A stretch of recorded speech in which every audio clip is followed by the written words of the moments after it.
नमस्कार। दिन भर की बड़ी खबरों में आपका स्वागत है। मैं हूं आराधना। आज इस बुलेटिन में बात होगी भारत पाकिस्तान की लड़ाई की, दिल्ली में हाई लेवल बैठकों की लगी कतार की, देखेंगे सिंधु जल समझौते पर पाकिस्तान को मिले एक और झटके को, संसद और न्यायपालिका में सर्वोच्च कौन, क्या है सुप्रीम कोर्ट का फैसला, जानेंगे क्यों आईपीएल किया गया स्थगित, और बुलेटिन के आखिर में देखेंगे जाने माने कार्टूनिस्ट इरफान की किस खबर पर पड़ी तिरछी नजर। लेकिन दिन भर की तमाम बड़ी खबरों से पहले एक नजर आज की सुर्खियों पर। राज्यों को अपनी आपात शक्तियों के इस्तेमाल की मिली छूट, गृह मंत्रालय ने सभी राज्यों को लिखी चिट्ठी, नागरिक सुरक्षा से जुड़ी खरीद पर लागू होगा निर्देश। सुप्रीम कोर्ट से केजरीवाल और आतिशी को राहत, आपराधिक मानहानि मामले में कोर्ट की कार्यवाही पर 4 हफ्ते बढ़ी रोक, जनता को बीजेपी के खिलाफ भड़काने के लगे थे आरोप। कांग्रेस ने ऑपरेशन सिंदूर के समर्थन में निकाली जय हिंद यात्रा, सुरक्षा बलों को किया सलाम, कई राज्यों में निकाली गई यात्रा। शेयर बाजार में गिरावट, 880 अंकों की गिरावट के साथ 79,454 पर बंद हुआ सेंसेक्स, तो 265 अंकों की गिरावट के साथ 24,008 अंक पर बंद हुआ निफ्टी। ये तो थी सुर्खियां। अब बात आज की सबसे बड़ी खबर की। तो भारत पाकिस्तान में सैन्य टकराव तेज होता जा रहा है। दोनों देशों में रात भर गोलीबारी चलती रही। पाकिस्तान ने एक बार फिर भारत के सैन्य ठिकानों को निशाना बनाया, लेकिन भारत ने पाकिस्तान के हर वार को नाकाम कर दिया। भारत के विदेश मंत्रालय ने प्रेस कॉन्फ्रेंस कर मौजूदा हालात की जानकारी दी। तो क्या बड़ी जंग की तरफ बढ़ रहे हैं भारत और पाकिस्तान? जानने के लिए देखिए ये रिपोर्ट। पाकिस्तान जंग पर आमादा दिखाई दे रहा है। भारत के सैन्य ठिकानों पर हमले कर रहा है। भारत के आतंकी ठिकानों पर की गई एयर स्ट्राइक के बाद से ही दुनिया में पाकिस्तान की पोल खुल चुकी है। इसलिए बौखलाया पाकिस्तान भारत के सैन्य ठिकानों के साथ नागरिक आबादी को भी निशाना बनाने की कोशिश कर रहा है। पूरी पश्चिम सीमा पर मिसाइल और ड्रोन हमले कर रहा है, लेकिन भारतीय सेना पाकिस्तान की हर कोशिश को नाकाम कर रही है। अभी तक भारत की तरफ से सब्र से काम लिया गया है। वो पहले ही साफ कर चुका है कि उसने एयर स्ट्राइक सिर्फ आतंकी ठिकानों पर की, किसी सैन्य ठिकाने को निशाना नहीं बनाया। विदेश सचिव ने कहा कि पाकिस्तान के हमले में 2 छात्रों की जान चली गई, जबकि हमारे कुछ सैनिक घायल भी हुए हैं। मिस्री ने कहा कि पाकिस्तान की तरफ से तंगधार उरी उधमपुर में हमला किया गया है। उन्होंने कहा कि करतारपुर कॉरिडोर फिलहाल सस्पेंड रहेगा। कर्नल सोफिया कुरैशी ने पाकिस्तान पर तीखा हमला किया। उन्होंने कहा कि पाकिस्तान ने जिस समय भारत पर हमला किया उस दौरान वो अपने एयर स्पेस में यात्री विमान भी उड़ा रहा था। वो आम यात्रियों को शील्ड बनाकर हमले कर रहा था। कराची और लाहौर जैसे बड़े शहरों में पैसेंजर प्लेन उड़ान भर रहे थे। भारत ने बेहद संयम से काम किया। पाकिस्तान की तरफ 300 से 400 ड्रोन के जरिए हमला किया गया है।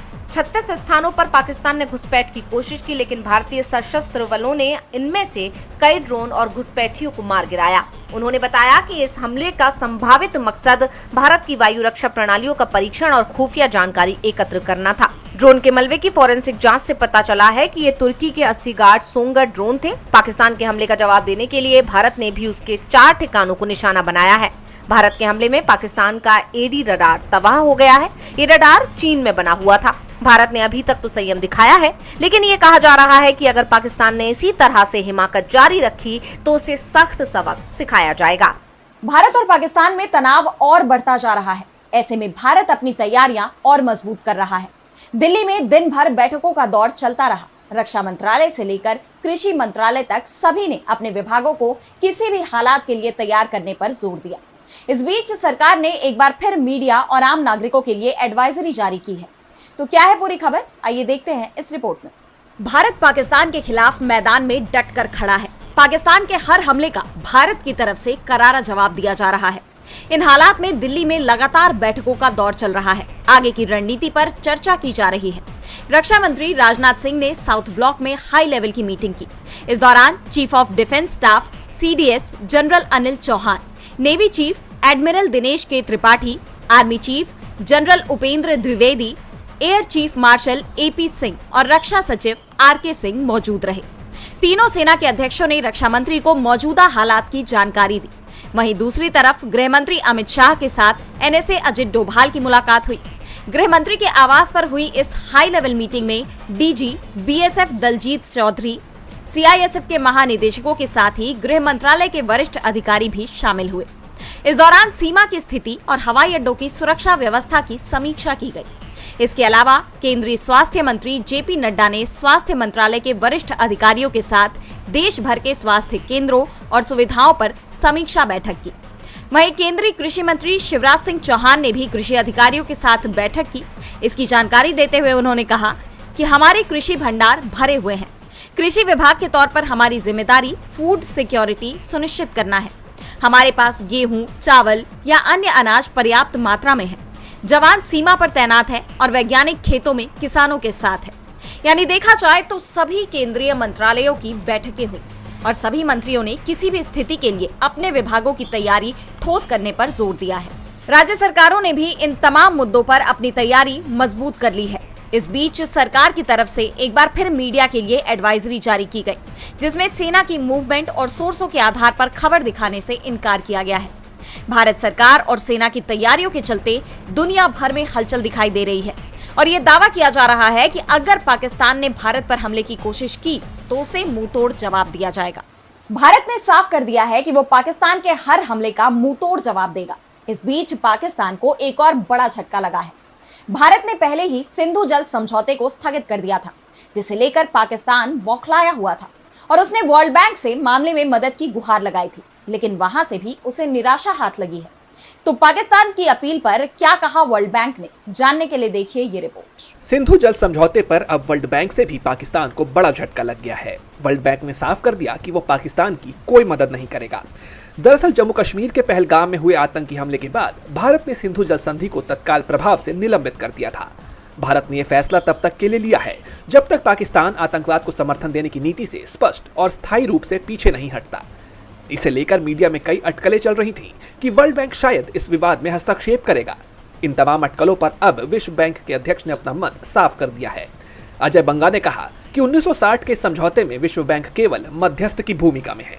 इसका मतलब है कि भारत पाकिस्तान के बीच जारी इस हालिया विवाद में वर्ल्ड बैंक कोई दखल नहीं देगा। अजय बंगा ने कहा है कि हमारी भूमिका सिर्फ मध्यस्थ की है। विश्व बैंक इस द्विपक्षीय मुद्दे में हस्तक्षेप नहीं करेगा। ये दोनों देशों का फैसला है कि वो क्या करते हैं। उन्होंने कहा कि समझौते में ऐसा कोई नियम नहीं है जो इसे निलंबित करने से रोके। बंगा ने यह भी बताया कि भारत या पाकिस्तान से इस मुद्दे पर कोई आधिकारिक जानकारी नहीं मिली है। संधि के तहत इंडस नदी के 80% पानी का हिस्सा पाकिस्तान को और 20% हिस्सा भारत को मिलता है। बंगा के इस बयान से साफ है कि विश्व बैंक इस विवाद में तटस्थ भूमिका निभाता दिख रहा है और पाकिस्तान को करारा झटका दे दिया है। वर्ल्ड बैंक ने साफ कर दिया है कि वो इस मामले में दखल नहीं देगा, तो सुप्रीम कोर्ट ने भी साफ कर दिया है कि देश में सर्वोपरि कौन है। बीते कुछ वक्त से सुप्रीम कोर्ट के फैसले को लेकर विवाद देखा जा रहा था। बीजेपी नेताओं ने सुप्रीम कोर्ट पर कार्यपालिका के अधिकार क्षेत्र में हस्तक्षेप करने के आरोप लगाए। सवाल उठ रहे थे कि कोर्ट बड़ा है या संसद, और अब कोर्ट ने इन सभी सवालों का जवाब दे दिया है। तो क्या फैसला है कोर्ट का, जानने के लिए देखिए ये रिपोर्ट। बीते कुछ वक्त से देश में न्यायपालिका और कार्यपालिका के अधिकार क्षेत्र को लेकर काफी बहस देखी गई। सुप्रीम कोर्ट के फैसले को लेकर सवाल उठाए गए, कार्यपालिका में हस्तक्षेप के आरोप लगाए गए, लेकिन अब सुप्रीम कोर्ट ने इन सारी बहसों पर विराम लगा दिया है। सर्वोच्च अदालत श्रेष्ठ है या संसद या सरकार, कोर्ट ने इस पर अपना फैसला सुना दिया है। कोर्ट ने कहा कि भारतीय लोकतांत्रिक व्यवस्था में संविधान सर्वोपरि है। संविधान ने देश की व्यवस्था चलाने के लिए शासन के 3 अंगों, विधायिका यानी संसद, कार्यपालिका यानी सरकार और न्यायपालिका यानी कोर्ट को विशेषाधिकार दिए हैं। कभी कभी शासन के इन अंगों में सर्वोच्चता की टसल हो जाती है, लेकिन इसकी जरूरत नहीं है, क्योंकि संविधान ने सब कुछ साफ कर दिया है और ये भी बताया है कि सर्वोच्च अगर कुछ है तो वो है भारत का संविधान। दरअसल हाल ही में सुप्रीम कोर्ट ने तमिलनाडु के राज्यपाल RN रवि को राज्य सरकार के विधेयक बेवजह रोके रखने के लिए कड़ी फटकार लगाई थी। और सिर्फ राज्यपाल ही नहीं, राष्ट्रपति को भी किसी भी विधेयक पर फैसला लेने के लिए समय सीमा में बांध दिया, जिसके बाद से बीजेपी नेताओं ने सुप्रीम कोर्ट को ही टारगेट करना शुरू कर दिया। हालांकि पार्टी ने इन बयानों से किनारा कर लिया, लेकिन इस घटना ने पूरे देश में एक राजनीतिक बहस छेड़ दी कि जब किसी बिल को विधायिका ने पास कर दिया तो क्या सुप्रीम कोर्ट उस बिल को लागू करने से रोक सकता है? क्या राष्ट्रपति सुप्रीम कोर्ट के आदेशों को मानने के लिए बाध्य हैं, जबकि वो देश के संवैधानिक प्रधान हैं? सर्वोपरि कौन है, सुप्रीम कोर्ट, संसद या फिर सरकार? लेकिन अब कोर्ट ने साफ कर दिया है कि संविधान ही सबसे ऊपर है। सुप्रीम कोर्ट ने साफ कर दिया है कि संविधान ही सर्वोपरि है। साथ ही ये भी बता दिया है कि कोर्ट की अवमानना करने वाले को बख्शा नहीं जाएगा। बुलडोजर एक्शन मामले में गुंटूर जिले के एक डिप्टी कलेक्टर के खिलाफ दाखिल याचिका पर सुप्रीम कोर्ट में अहम सुनवाई हुई। उन पर हाईकोर्ट के आदेश की अवहेलना के आरोप थे और अब सुप्रीम कोर्ट ने उन्हें बड़ी सजा सुनाई है। तो क्या है पूरा मामला, जानने के लिए देखिए ये रिपोर्ट। आंध्र प्रदेश से बड़ी खबर सामने आई है। सुप्रीम कोर्ट ने गुंटूर जिले के एक डिप्टी कलेक्टर को डिमोट कर तहसीलदार के पद पर भेजने का फैसला सुनाया है। ये कार्रवाई हाईकोर्ट के आदेश की अवहेलना करने के कारण हुई। दरअसल डिप्टी कलेक्टर ने गुंटूर में झुग्गी झोपड़ियों को जबरन हटाया, जिससे कई लोग बेघर हो गए। कोर्ट ने उन पर 1 लाख रुपए का जुर्माना भी लगाया। ये फैसला जस्टिस BR गवई और AG मसी की बेंच ने सुनाया। दरअसल हाईकोर्ट ने डिप्टी कलेक्टर को अवमानना का दोषी ठहराते हुए 2 महीने की सजा सुनाई थी, मगर सुप्रीम कोर्ट ने सजा कम करते हुए उन्हें डिमोट कर दिया। कोर्ट ने कहा कि कानून का पालन करना सबके लिए जरूरी है। डिप्टी कलेक्टर के वकील ने नरमी की अपील की और कहा कि सजा से उनका परिवार और बच्चों का भविष्य खतरे में पड़ जाएगा। कोर्ट ने जवाब दिया कि डिप्टी कलेक्टर को झुग्गियां तोड़ते वक्त ये सोचना चाहिए था। सुप्रीम कोर्ट ने कहा कि कानून की महिमा सजा देने में नहीं बल्कि माफ करने में है, लेकिन कोर्ट के आदेश की अवहेलना कानून के शासन की नींव पर हमला है। अगर डिप्टी कलेक्टर मानवीय दृष्टिकोण की उम्मीद करते हैं तो उन्हें अमानवीय तरीके से काम नहीं करना चाहिए था। कोर्ट ने ये भी कहा कि सभी अधिकारियों को कोर्ट के आदेशों का पालन करना चाहिए, चाहे वो कितने भी बड़े हों। ये फैसला कानून के शासन को मजबूत करने का संदेश देता है। सुप्रीम कोर्ट के इस फैसले की हर तरफ चर्चा हो रही है, तो सवाल एनसीपी के एकजुट होने को लेकर भी उठ रहे हैं। एनसीपी एसपी के प्रमुख शरद पवार की अपने भतीजे और महाराष्ट्र के उप मुख्यमंत्री अजित पवार से दूरियां खत्म होती दिख रही हैं। इस बीच शरद पवार ने एनसीपी के पुनर्मिलन को लेकर एक बड़ा बयान दिया है, जिससे खलबली मच गई है।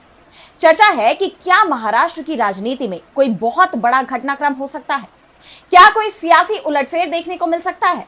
जानने के लिए देखिए ये रिपोर्ट। महाराष्ट्र में पिछले कुछ वक्त से बड़े उलटफेर के संकेत मिल रहे हैं। एनसीपी प्रमुख शरद पवार और उप मुख्यमंत्री अजित पवार के बीच नजदीकियां बढ़ती जा रही हैं।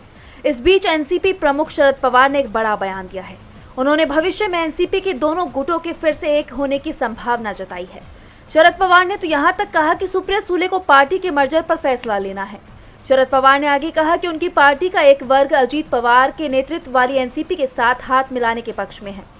उन्होंने आगे कहा कि उनकी बेटी सुप्रिया सुले को अपने चचेरे भाई अजित पवार के साथ बैठकर इस मामले पर चर्चा करनी होगी। अगर पुनर्मिलन होता है तो दूसरों को आश्चर्य नहीं होना चाहिए। मतलब अगर दोनों परिवार मिलकर साथ आ जाएं तो किसी को हैरानी नहीं होनी चाहिए। शरद पवार ने याद दिलाया कि जब उन्होंने पार्टी बनाई थी तब आज अलग हुए सभी लोग साथ थे। उन सभी की विचारधारा एक ही है, इसलिए अगर भविष्य में ये सभी फिर से एक साथ आते हैं तो उन्हें कोई आश्चर्य नहीं होगा। शरद पवार के बयान से राजनीतिक गलियारों में हलचल मच गई है, जिसके बाद एनसीपी के दोनों खेमों से पुनर्मिलन की संभावना को लेकर संकेत मिलने लगे हैं।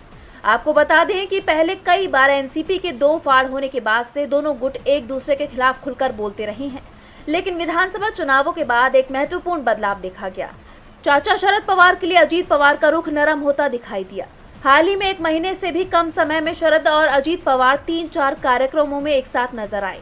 ऐसे में बीजेपी को बड़ा झटका लग सकता है। शरद पवार और अजित पवार की नजदीकियां बढ़ रही हैं, जिससे महाराष्ट्र की सियासत में बड़ा बदलाव होने की संभावना जताई जा रही है। तो बड़ा बदलाव आईपीएल के शेड्यूल में भी होने जा रहा है।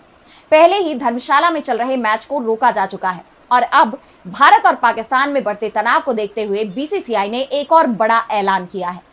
तो क्या है बीसीसीआई की घोषणा, जानने के लिए देखिए ये रिपोर्ट। भारतीय क्रिकेट कंट्रोल बोर्ड यानी बीसीसीआई ने आईपीएल 2025 को फिलहाल 1 हफ्ते के लिए स्थगित कर दिया है। ये फैसला हाल ही में भारत और पाकिस्तान के बीच बढ़ते सैन्य संघर्ष के बाद लिया गया, जिसके चलते धर्मशाला में पंजाब दिल्ली का मैच बीच में ही रद्द करना पड़ा। बीसीसीआई ने सुरक्षा और सभी हितधारकों की चिंताओं को देखते हुए ये कदम उठाया है। जानकारी के मुताबिक बीसीसीआई ने आईपीएल को सिर्फ 7 दिनों के लिए रोका है। इस दौरान हालात की समीक्षा की जाएगी और इसके बाद टूर्नामेंट दोबारा शुरू हो सकता है। बीसीसीआई के उपाध्यक्ष राजीव शुक्ला ने इसकी जानकारी दी। बीसीसीआई ने यह निर्णय लिया है कि आईपीएल को अभी फिलहाल 1 सप्ताह के लिए स्थगित किया गया है। राजीव शुक्ला ने आगे बताया कि आईपीएल को पूरी तरह बंद नहीं किया गया है। 1 हफ्ते बाद नया शेड्यूल जारी किया जाएगा। वहीं आईपीएल गवर्निंग काउंसिल ने एक बयान में कहा कि यह फैसला सभी टीमों, खिलाड़ियों, प्रायोजकों, प्रसारकों और फैंस की राय लेने के बाद लिया गया है। काउंसिल ने यह भी कहा कि बीसीसीआई को भारतीय सशस्त्र बलों की ताकत और तैयारियों पर पूरा भरोसा है। फिर भी सभी के हितों को ध्यान में रखते हुए यह फैसला लिया गया। अब अगले हफ्ते बीसीसीआई हालात का जायजा लेगी और आईपीएल के बचे हुए मैचों का नया शेड्यूल जारी करेगी। और बुलेटिन के आखिर में देखेंगे जाने माने कार्टूनिस्ट इरफान की किस खबर पर पड़ी तिरछी नजर।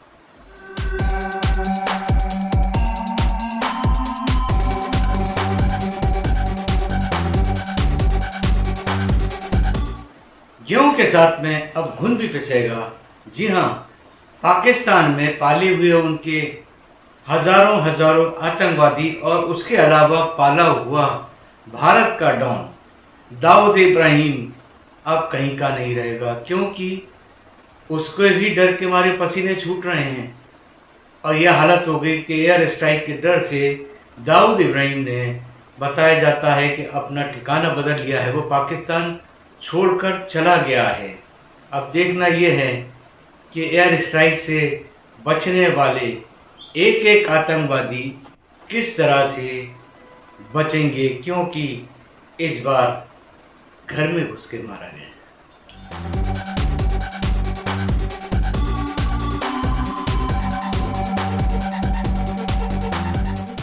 बहुत बहुत शुक्रिया इरफान जी। तो आज इस बुलेटिन में इतना ही। आप देखते रहिए डीबी लाइव। नमस्कार।